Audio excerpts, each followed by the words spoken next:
Let's cover another little more advanced topic surrounding care needs and care assets. And so there's several different types here, and we talked before in the more basic video about the different types. But just to be really clear, for if someone has, and let's actually start with the assets, a direct donation is something that the person would have given directly to someone else. And so like if they came and gave diapers for a mom or something like that, and that was something that came directly from them, that's that type of gift.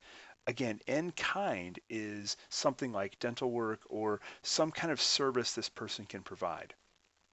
Another type is what we would call an indirect donation. And an indirect is where they may have given something that was then delivered by someone else in order to be able to fulfill that, where they may have not wanted to do it in person. And then finally, we have just a regular cash donation, and that would be a cash donation to your organization for a particular thing. Now, a couple of things when it comes to doing the care needs. We can just have, again, regular cash kinds of things, regular direct things that happen that you're giving to a particular individual.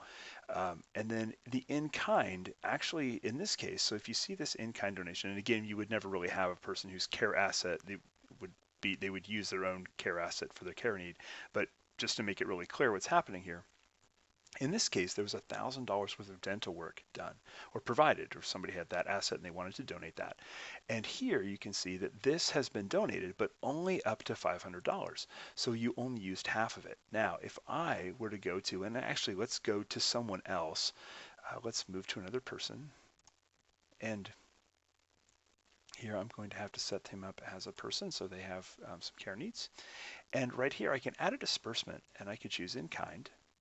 And now I can choose over here, and I can see that of that $1,000, there's $500 left, and so I can then adjust this amount, let's say to 400. And now, if I were to add another disbursement, I could see in kind there's still $100 left of this. So there's the final work.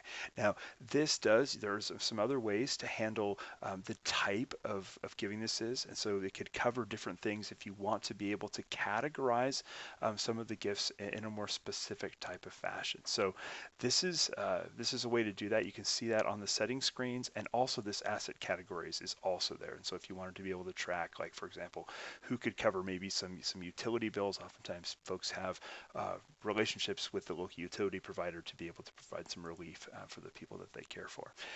Now we can actually go back and see, let's go back and see the person that actually donated this. And when we look at this particular medical need, refresh here,